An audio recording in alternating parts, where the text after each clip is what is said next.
अश्वत्थामा को बोल रहा है आप भी वापस लें। कह गुरुदेव क्षमा करें, अगर मैं इस अस्त्र को वापस लूंगा तो क्या पांडव हमें हमारे लिए क्या करेंगे? बोले अभय दान दिलवा दूंगा, मारेगा नहीं। बोले अभय दान लेके क्या करूंगा? इसी बांध से सब मर जाएगा तो हम दान लेके क्या करेंगे? ऐसे ही मार देंगे। मेरे वचन को मानो। बहुत बोलने के बाद वेद व्यास जी के कहने पर तब अंत में बोले गुरुदेव क्षमा करें, मुझे अस्त्र भंडार में वापस लाने की विद्या हर बार में मैं पिताजी से नहीं सीख पाया। अब संदेह हो गया, अब क्या होगा? बोले तू झूठ बोल रहा है। नहीं, बोले सत्य बोल रहे हैं गुरुदेव। हे भगवान वेद व्यास जी, हम सत्य बोल रहे हैं। तब बोले इसे ऐसे मरुस्थलीय भूमि पर प्रवाहित करो जिससे किसी का अनहित नहीं होगा। बोले उससे क्या लाभ होगा?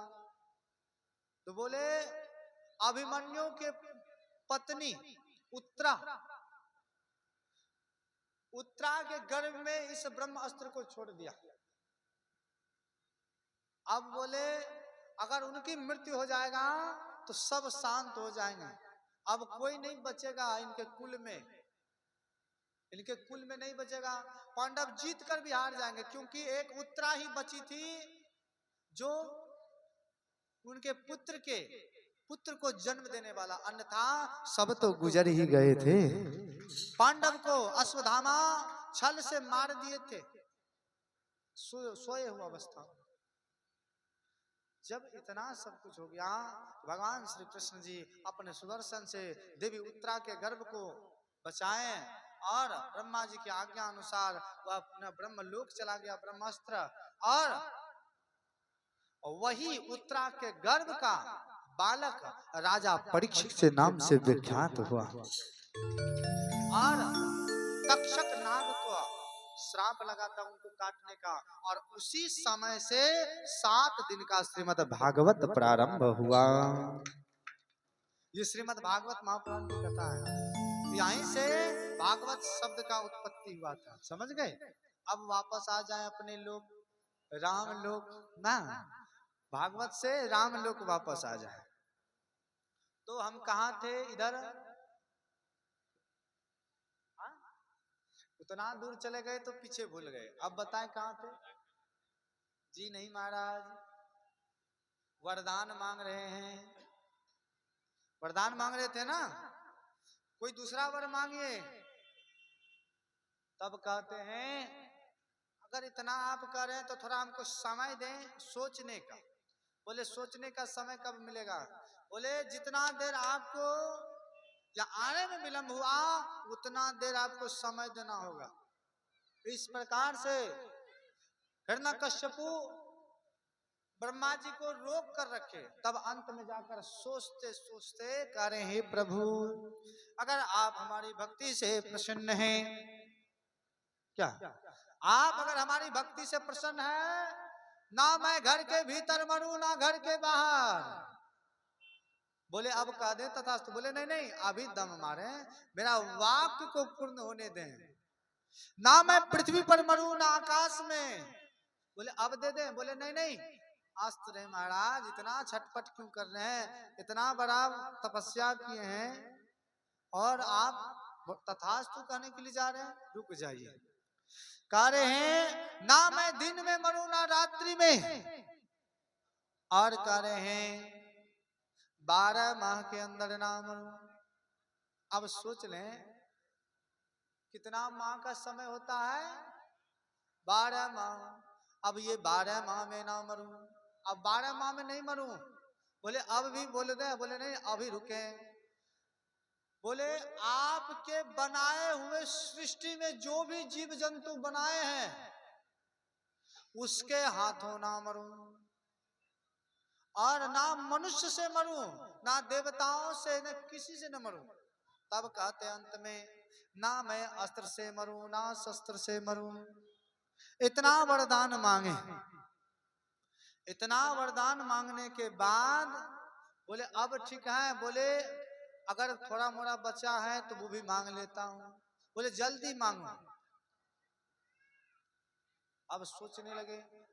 अब मन में विचार कर रहे हैं, अब कोई बचा तो नहीं है ना, दिन रात हो ही गया, 12 माह हो ही गया, सब कुछ तो मिला जुला के पुर गया। तो बोले प्रभु अब हो गया, इसी में आप तथास्तु कह दे। इसी में तथास्तु कह दिए। ब्रह्मा जी ब्रह्म लोक चला गया, ये प्रसन्न हो गए, अब तो मैं विजय हो गया, अब मैं नहीं मरूंगा। और इनको आते आते माता क्या दू, एक लला को जन्म दे दिया है और इसका नाम पड़ा प्रहलाद। बोलो भक्तवत्सल प्रहलाद की जय हो। प्रहलाद जी का जन्म हुआ और जन्म होते ही ओम नमो भगवते वासुदेवाय नमः, ये भगवान नारायण के भक्त हो गया। तो बोले अभी लला है, कोई बात नहीं, जप रहा है। संसार में सब पर आतंक किए, देवराजेंद्र पर विजय प्राप्त के लिए सब कोई इनके डर से इनका भक्ति करते थे। भगवान हिरण्यकश्यपु की जय हो। बोलो नहीं तो हाँ बंदूकवे चला देंगे, हाँ अर्थात मृत्यु कर देंगे। अंत में देवता लोग बोले कोई बात नहीं, इसका भी उद्धार होगा। जब तो इनके बाद बहुत आतंक मचा और प्रहलाद जी नहीं माने तो दैत्य गुरु शुक्राचार्य जी के पास इनको भेज दिया गया। शुक्राचार्य जी के पास जितने शिष्य थे उन सभी शिष्य को नारायण के भक्त बना दिए। अब वो भी परेशान, अब असुर कुल में कोई नहीं बचा, सब भगवान के भक्त हो गए। तुरंत इनको बोले ले जाओ, लेकर आए। अब कौन किधर से शुरू किया जाए। इनको आग में इनको छोड़ दिया गया, गर्म जल में दिया गया, ऊंची चट्टानों से छोड़ दिया। भगवान नारायण गोद में धारण कर लिए, बचा दिए, फिर वहीं भेज देते। बार बार मारते नहीं मरता।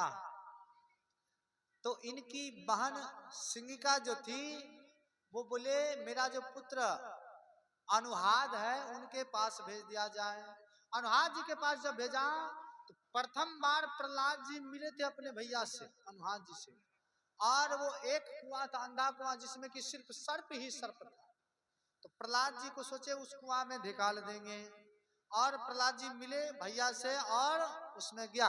और जैसे अनुहाद गया, प्रहलाद जी जैसे झांक कर देख रहे थे, पीछे से सोचे मैं धक्का मार दूंगा, और जैसे ही धक्का मारने के लिए जा रहे थे प्रहलाद जी थोड़ा बगल हो गए, अनुहाद उसमें प्रवेश कर गया।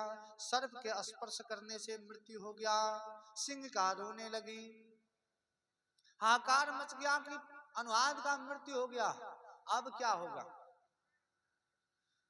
उसी समय कहते हैं हे प्रभु, मैं आज जीवन में प्रथम बार अपने भैया से मिला, अगर मेरे कारण मेरे भैया का प्राण चला जाएगा तो संसार भाई भाई से कभी नहीं मिलेंगे।